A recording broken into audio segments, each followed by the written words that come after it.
How we doing, everyone? Do we have any fun yet? Okay. Every one of us in this class has already had a strong branding background, plus you just read these articles. I don't need to do a whole front-end lecture before I get into the questions. The only thing I do want to say, many of the things that I want to say are going to come out during the questions. Okay?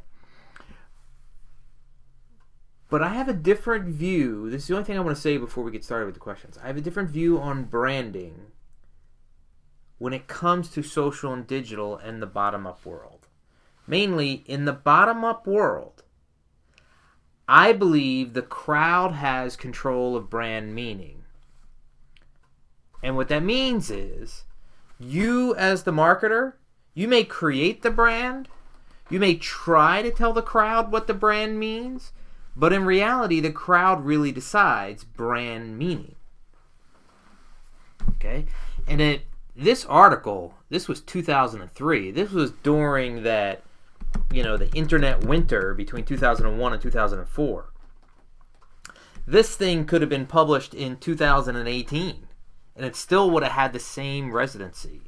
Because this article that Doug wrote, this is a perfect bottom-up world branding article. And by the way, I guess a lot of the teams didn't like this article. Only one of the four teams asked any questions about it. So let's go there. Some icons are controversial. Agreed. How do companies decide which side to take when appointing a celebrity endorsement? That's one question. And then the second question is, how do they project whether or not the direction they choose will succeed? Okay? Now, both of these questions are related. And in a bottom-up world, we can go to the crowd. When 2/3 of all communication about your brand does not get disseminated by you, the brand manager, or you, the CMO of Nike, then what do? You go out to the crowd and you listen to the conversations in Twitter, and you listen to the conversations in Facebook, and you listen to the conversations using Google's API, and you go out to the blogosphere, you hear talk radio, you see what trends in the top podcasts, what topics are trending. That will dictate whether someone is controversial or not for your crowd. Mike Vick was not that controversial. Colin Kaepernick was not that controversial. And it should not be a surprise to anyone, this is related to this question, okay, that Nike knew that the Colin Kaepernick September 2018 ad for the NFL was going to be a smash before they even aired it, because they were already listening to their community, and their community already supported it indirectly. Plus, they went to Nike's top influencers, King LeBron, and guess what? He was all in.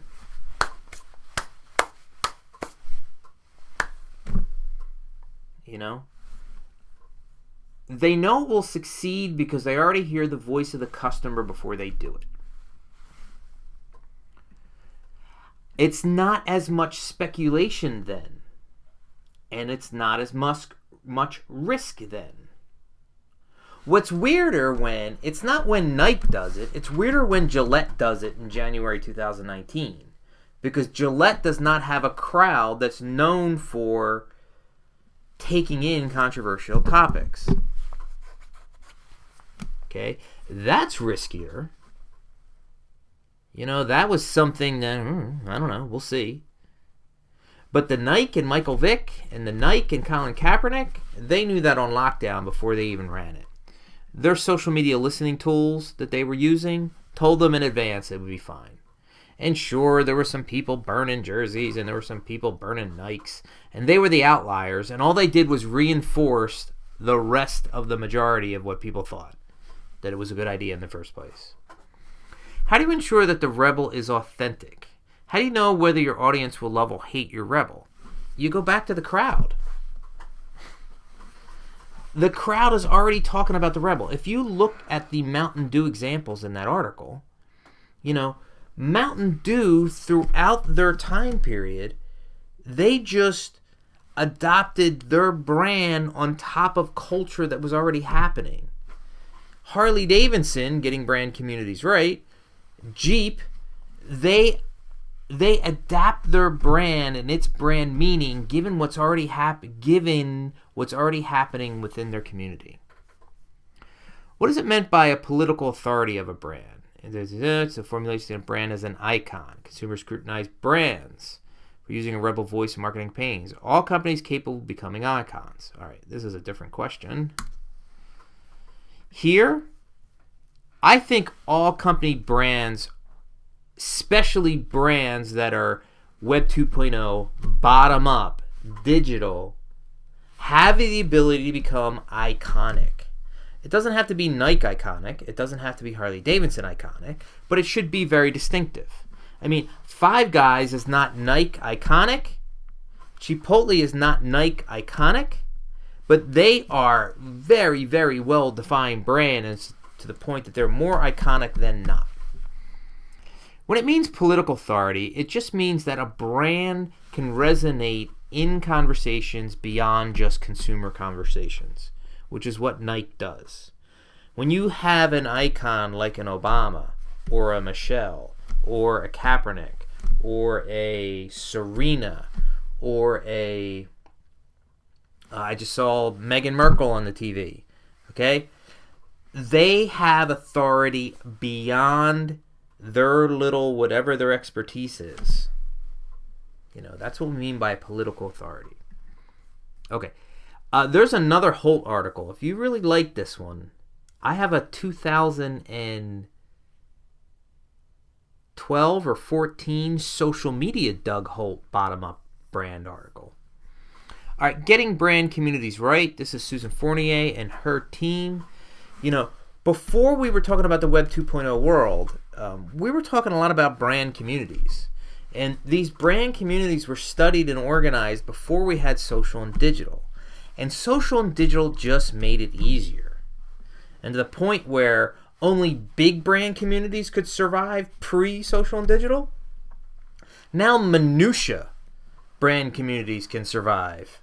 You could have a really, really strong community with 150 to 175 members globally, where you could never have done that before pre-digital. Are there any specific metrics for success in brand communities? That's a good one. We could quantify it in terms of participation, percentage of conversation for that. Think about it, instead of market share, conversation share. I think that's a good one. You can look at your brand vis-a-vis your 3 or 4 direct competitors, drop those brand numbers into a Twitter, into an Instagram, into a Facebook, and then guess what? You can see the number of conversations, the number of retweets, the number of likes, the number of impact a particular brand has, and you could call it share of voice. It's actually a real metric, not something I just made up. How can brands lead to community conversations without creating boundaries and giving members full control? Okay. Here's that give-get. In the top-down world, the brand had full control. In the bottom-up world, if you don't give control, vis-a-vis our conversation last week, if you're not servant leader enough to listen to your crowd, you're going to have an issue with branding in the bottom-up world. You really, really, really are. You do have to give up control. You do have to give up authority. You cannot control the conversation, because you can go onto Twitter and see that Coca-Cola has like 3 million followers. Okay? Yet Snooki, which is somewhat of a, I feel rude saying has been, but no longer a reality TV star, over 10 or 15 years ago, and she has 3 times the number of Twitter followers that Coca-Cola does. And Coca-Cola is one of the top 5 most recognized brands in the entire world. There's something wrong with that. But Coca-Cola is top-down in mentality when it comes to social and digital. They want to control the conversation. Well, the crowd, the majority of the people in the crowd, don't want to interact with their controlled conversation. They want to have their own conversation. And they do. How can marketers communicate the importance of brand communities and the importance of marketing efforts in general? In order to colleagues from different departments and senior managers, well, they need to have a bottom-up world conversation. They have to show the value of what a brand community does. I mean, the brand community for eBay, almost every interesting product feature from eBay came from the community. PayPal came from the community. The likes, the stars, the rating systems, all of it came from the community. The community kept asking for more things, and eBay would, it was like a perfect research and development opportunity. When we get to co-creation of value in 2 weeks, you'll see even more of this. Communities become stronger by highlighting, not erasing, the boundaries that define them. Agreed. How and when should brands create counter campaigns? And only when the opposing campaign is gaining popularity. All right. Counter campaigns. I think this goes back to control. The genie's out of the bottle here. The madman top-down, I'm in control, P&G, Mr. Clean having 118 features, gotta be a white shirt, gotta be denims, gotta be a bald guy, gotta be a white short-sleeve t-shirt, it's gotta be a pocket tee, he's gotta be muscular. That sort of top-down control it's starting to disappear. Or, if you want to go that route, know that the community is going to talk without you.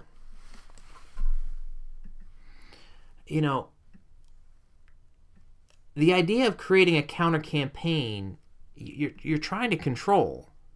You're trying to interject conversation into the community, but what if no one wants to talk about that? How do you ensure the needs of your members of your brand communities are being met? Well, they're going to tell you in a bottom-up world. They're going to tell you. They're going to tell you whether you want to hear it or not. Excuse me. How are members assigned roles to play within a community? Okay, sometimes this is done formally or informally, but I'm going to tell you right now, in my experience with this stuff, it's predominantly informally enforced and assigned. Most people step up, people that really want to do it. How do you enforce scripts without assuming control of the community? All right, so yes, we can try to get some scripts out there, but you cannot control the crowd. You can't do it. I'm not a fan of trying to control the crowd. I'm a fan of trying to be a partner with the crowd. I'm a fan of participating with the crowd. And there are some conversations with the crowd that you want to hear, but you don't want to participate in. And there are other conversations that you want to try to lead, and you hope that they come follow. But the majority of the time, you need to consider yourself more as a community member as opposed to the captain of the community, the king of the community. As soon as you think you're the captain or the king, your community is going to revolt on you. The reality of myth number 6 states, online networks are just one tool, not a community strategy. However, is this true across all industries? For example, the gaming industry's Fortnite brand community was created through an online network. All right, remember when this article was written too? This article is more than not a dozen years old, but more than a half a dozen years old. Okay? The power of online communities 6 years ago are not the same as it is now. It's exponentially more influential now. But what Susan's trying to get at is the Harley Davidson, she's done a lot of case studies and a lot of research with Harley Davidson. even with brands that are really popular like Fortnite online, okay, esports and e-gaming, is really, really huge at the moment, to the point where Comcast is spending $50 million to build an esports stadium for their Overwatch team, which Overwatch you can do completely online. But there is a value to having all the people in one place and watching gamers play. It's a 35 or 3,600 seat stadium, and it's going to be built next to where the Eagles play. And they're spending $50 million, and it's going to open in 18 months. It's real. So, when is the best time for a company to try to execute a community strategy? Last year, the year before that, and the year before that. In its beginning stages, once it's later been established, or somewhere in between. There is a very high probability that someone's talking about your brand now anyway. Whether you want to call that beginning, middle, or late, if they're talking about their brand, if your brand without you, you might as well engage in the conversation. You might as well go to them to see where they're at. You might need to prime the pump a little bit. You might need to have some scripts. You might need to do some edging. You might need to have a contest. You might need to coalesce a little bit. But beginning, middle, late, there is no one way. The idea, I want you to go to the community now. Please do it. Should every major company count on a brand community in order to be widely successful? Okay. Yes, they're already talking about you online without you. There are some industries where the brand community is more difficult. Okay, they tend to be industries that are highly either legal-esque or government-controlled, influenced. Like pharma does not do brand communities. No, they don't. Legal, no. Healthcare, not really, no. There are some cancer ones here and there. But the medical, the legal, the financial, the pharmacological, those four don't do a good job with community. And also, government in general, which should be really involved with community, does a terrible job with community. Really, really, really terrible. They pretty much ignore all the conversations out there. They get elected, and then they ignore the people that elect them, which seems oxymoronic. Even Obama had this issue, where he had a huge Web 2.0 community organized, completely distributed, making their own decisions, and then he got to Washington through both election cycles this way, and had a very good difficult time while being in Washington and still being a little bit more bottom up. He was, campaign Obama was bottom up. President Obama was top down. Some of that has to do with Washington. Some of that has to do with the mindset of the title that you have on your front on your desk. If people apply these realities, more companies has brand communities. If more companies understood what to do with their community, there would be more companies doing brand communities. They need to take my class. They need to hang out with you and read these articles. What is the best way to retain a community but also expand its size by attracting customers from competing brands? Well, find out the conversations that are happening in the communities of your competing brands. Usurp that conversation and or add those features into your conversation. I mean, look what Instagram did to Snapchat. Okay? They went in and looked at Snapchat metrics, they meaning Instagram and Zuckerberg, looked at Snapchat metrics, and within a 3-month window copied the best features out of Snapchat's, listening to and watching what the community of Snapchat users do. Myth number 3 says, build the brand and the community will follow. But what is the line between product sale and customer satisfaction when there's too much brand building? build a brand, it's not that the community will follow. A community may or may not coalesce. Build a brand and a conversation will follow. And hopefully out of conversations, a community will develop. That's what it should say. Assuming that brand communities are political and have conflict, is it possible to say that within the in-group of the community, more in-groups are created? Sure, there's factions, there's divisions, there's big conversations that affect the whole community. There's smaller conversations amongst certain community members. I don't know if that's a bad thing or not. I really don't think so. More than anything else, there's dialogue. And I'm a big fan of dialogue, two-way dialogue and engaging in the dialogue. All right, the last two articles here are more modern, meaning they are not only a more recent date, but they deal with something that is a more modern technology like search. All right.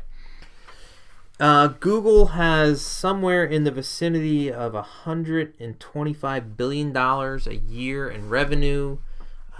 They're somewhere at around 40 to 45% profit margins. They're a cash machine. They're growing double digits. They've been growing double digits every quarter for the better part of a decade. They're a cash machine, an absolute cash machine.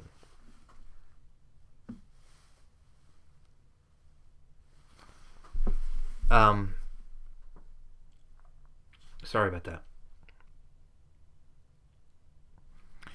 Let's get into some of these questions. The article quoted, digital media accounts for 40% of all large companies' ad spending, and forecasts expect them out to be 50% by 2018. What is the percentage now? It depends on the company. I mean, Nike and P&G have been more than 50% for a half a dozen years now. You know, over the last 2 years especially, it's been abundantly obvious that the top-down media vehicles are not as effective as they used to be. They're not. Therefore, they're looking to shift that spending that they used to do on television to something else. And Google and Facebook are getting 85% of it. And of that 85%, of the chunk, it's like 2/3, 1/3 Google, Facebook. But even Facebook, their last quarter was, I think, $18 billion in total revenue and $11 billion in margin. Woohoo! Cash machine. The article quoted, I mean, if we look at farming equipment, are they 50% digital? No. Is John Deere 50% digital? No. But CPG brands? Oh, they're awfully close. And some are well over 50. The article quoted, bigger brands should use search ads to promote things about brands that people wouldn't otherwise discover.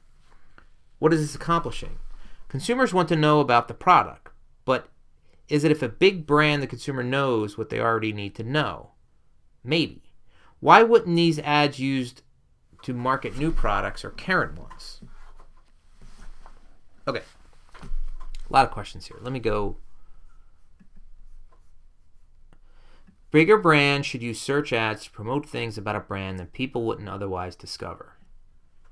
Well, if they're searching about a particular thing, let's say you want to go to Puerto Rico. Puerto Rico is a wonderful place to visit. I've been there more than any other place in the world. My wife's Puerto Rican.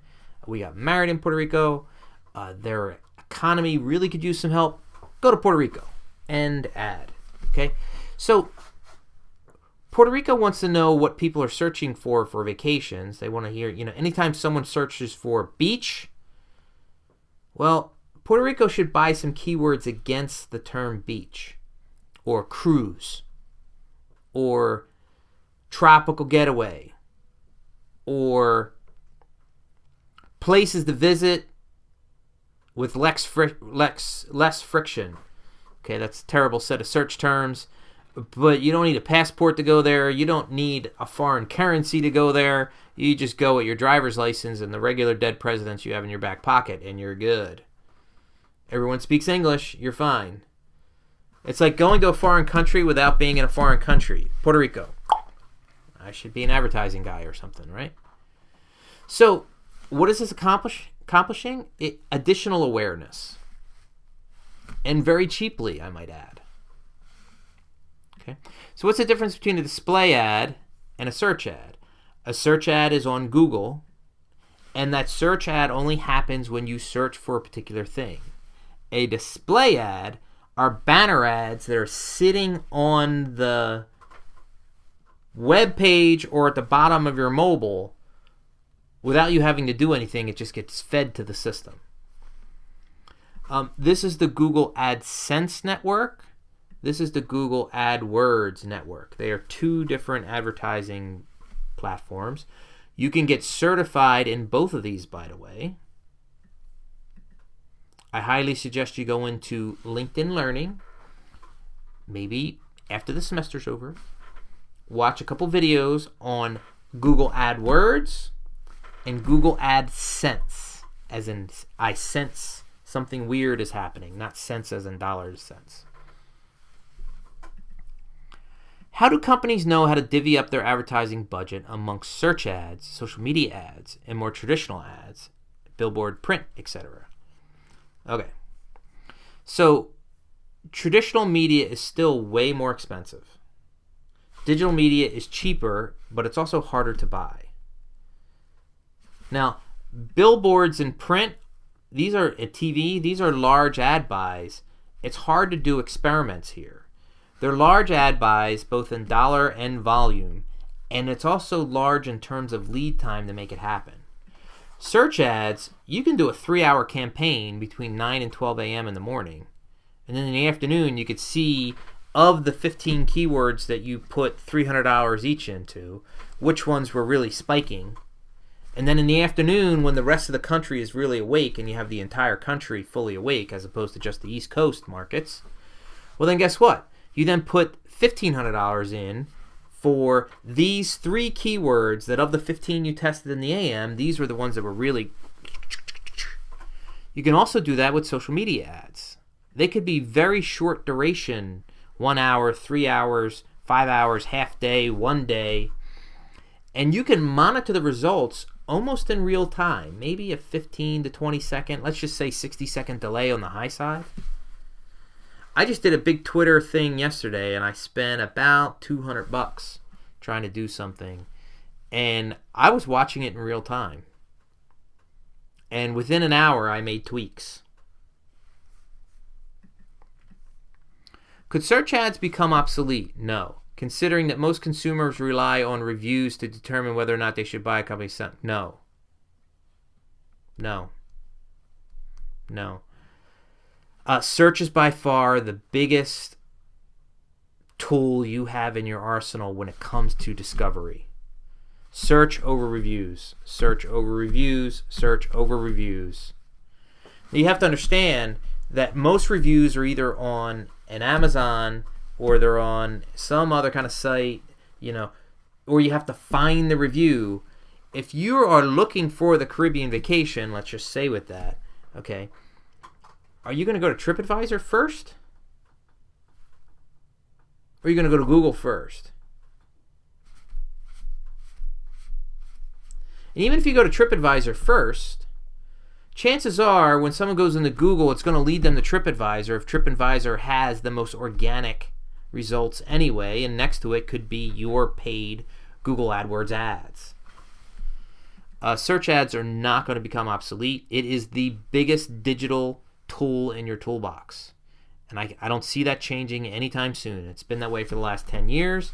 I don't think it's going to change in any way, shape, or form in the next 10 years.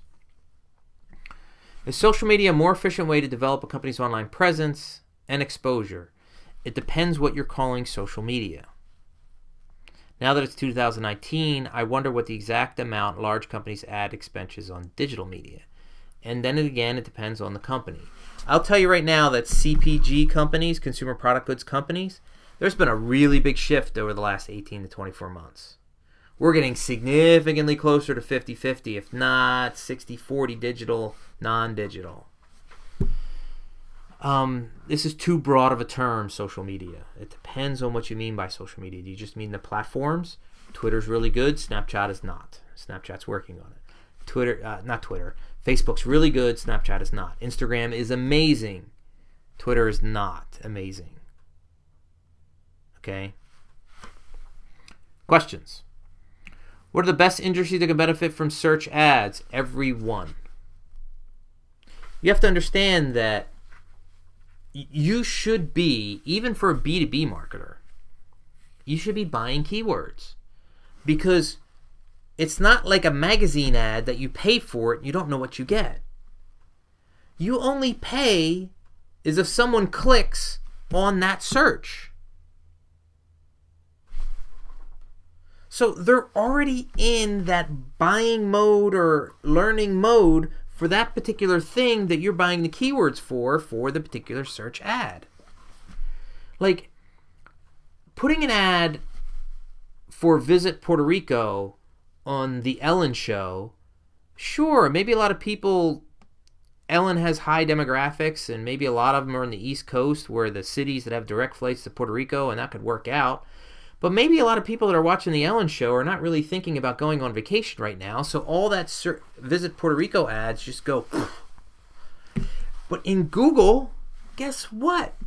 If they're putting the keywords in, they really want to know where to go.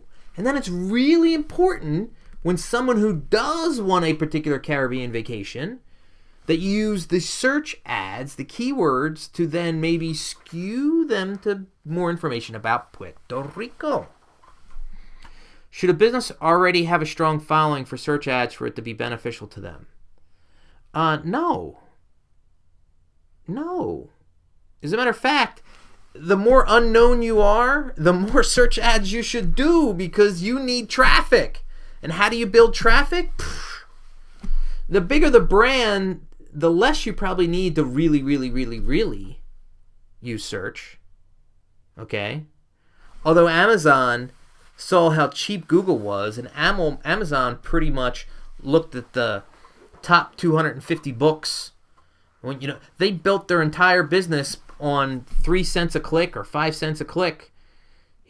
Whatever book they wanted to move, they just put keyword search in there. They bought billions of dollars from Google, but they created a $160 billion company out of it.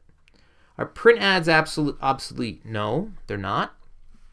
Some are still very good. Should companies stay away from print ads and put all their ad money into search ads? No. Although I am more in favor of search ads, there's some things. There's some really good magazines that have a really nice, tight, narrow focus. Like,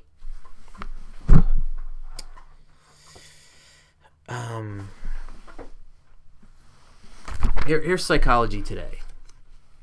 Okay, if you want to advertise graduate programs and psychology PhDs, an ad in here is actually probably really, this is a high-level psychology discussion. This is a really well-defined audience, and chances are ads in this magazine are not that expensive.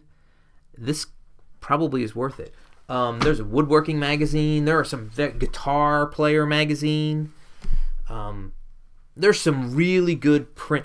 But an ad in Time magazine, an ad in Business Week that are real general and broad, you're really only doing those for branding purposes and branding purposes only, and not trying to pick up business out of it.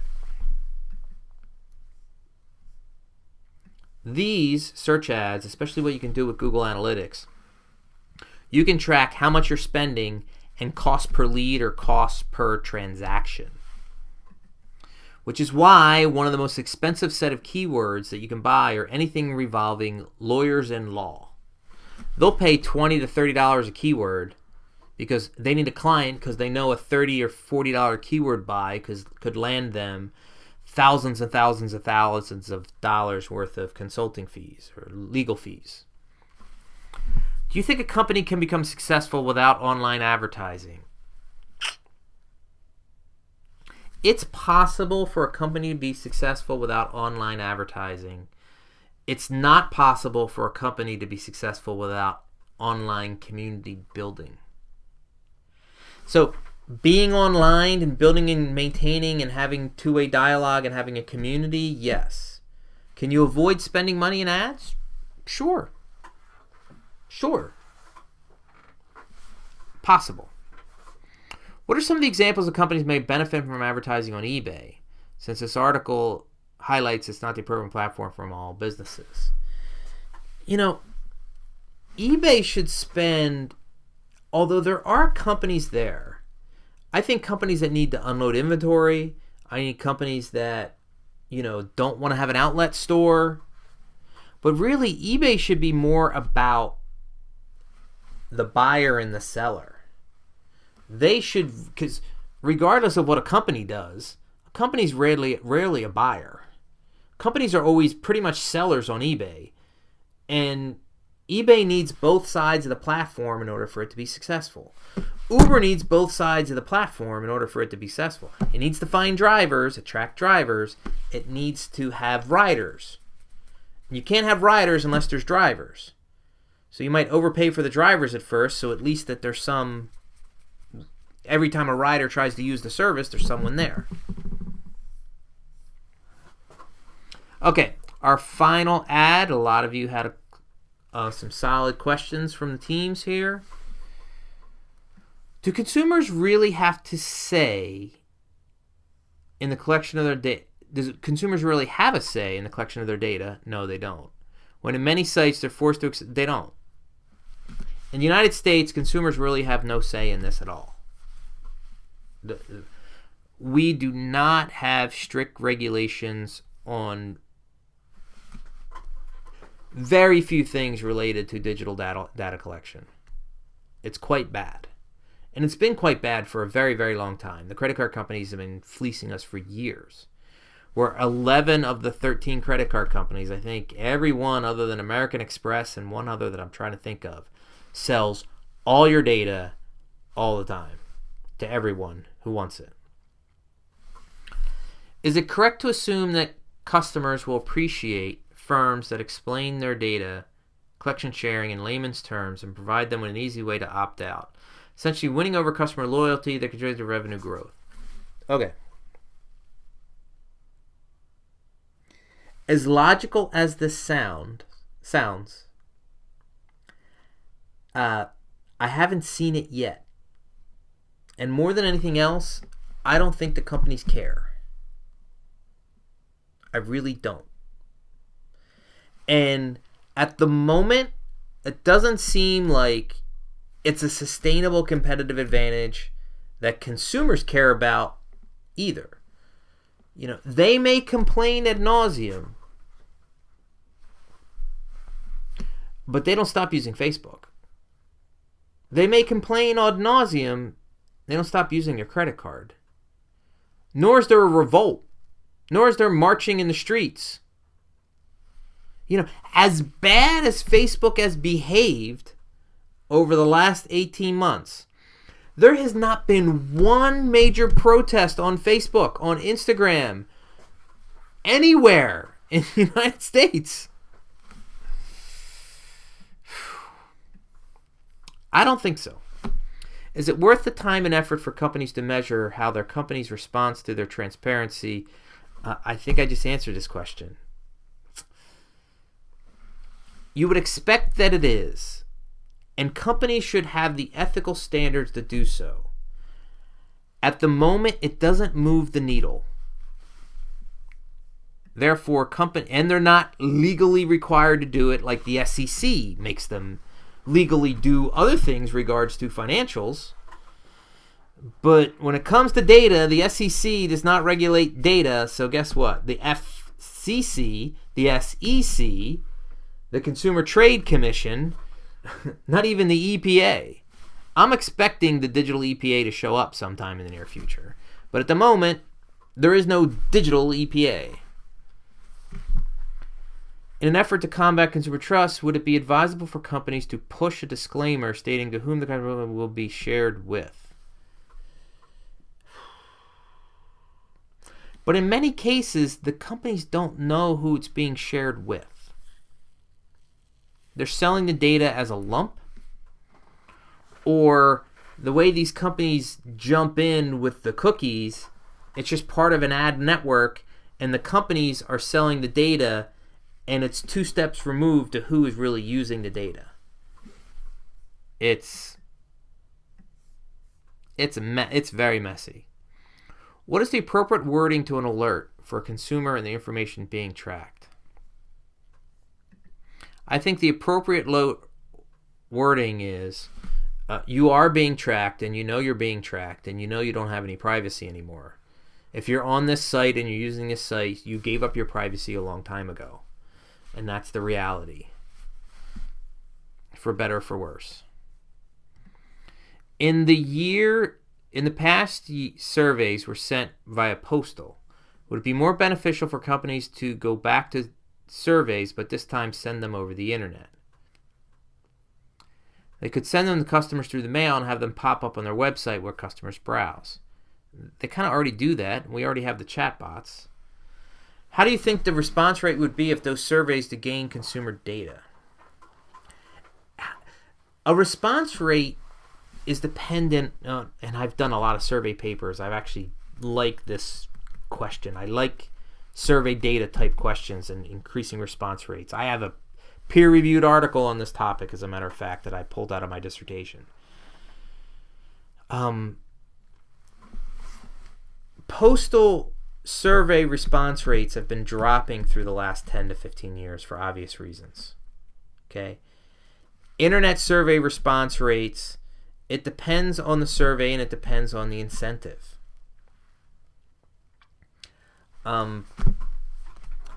It's not just a function of the modality whether you will increase response rate or not. The length is probably one of the biggest indicators, whether it's through the mail or whether it's digital. Length of the survey and how long it's going to take is probably the biggest indicator of whether the response rate is going to go up or down. Also, accuracy of the list that it's being sent to. Which is another reason, if we go back 2 modules, the one number you need to know, that's only one question. Of course, you're going to get a higher response rate because it's only one question. When Target promoted maternity products to women, a woman who was expecting, it wasn't a woman, it was a teenager, by the way. And Target knew she was pregnant before she had a chance to tell her dad. And the dad went ballistic. If you go to Stephen Colbert Target teenage pregnancy, drop that on YouTube and watch that 2 to 4 minute clip, and it's funny, but it's also scary at the same time. I mean, it could be something as simple as neonatal vitamins. There's no reason to buy neonatal vitamins unless you are expecting. It's not something you gift to people. So chances are, if someone's buying neonatal vitamins and 1 or 2 other things, like they bought a pregnancy test, and they bought, you don't gift pregnancy tests, If there's 3 or 4 or 5 items, the more of these 3 or 4 or 5 items that you've purchased over the last month, and the last one was neonatal vitamins, you're expecting. And that's how they knew.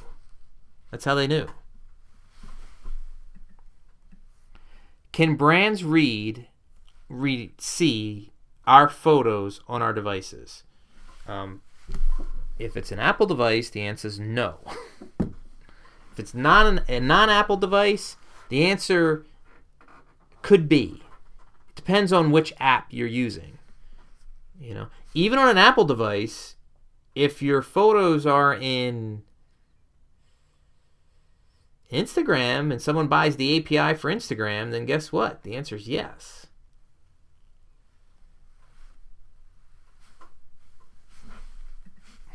Certainly, any photo you put on Facebook, a brand can see. Any photo you put on Facebook, a brand can see. By the way, they probably can see photos you deleted as well. Are there plans in the making to prevent devices from listening to our conversations? Not to my knowledge. As a matter of fact, there's just more and more devices that are being created to actually listen to our conversations. The Alexa thing is a thing. Google Home is a thing. HomePod is not a thing yet, but Siri is. Supposedly Siri doesn't listen.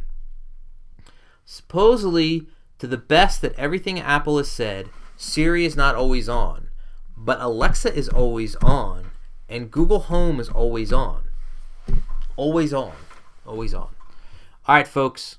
Solid questions. Very good module. Thank you for your time. Thank you for your interest. If you have any questions, please send them my way.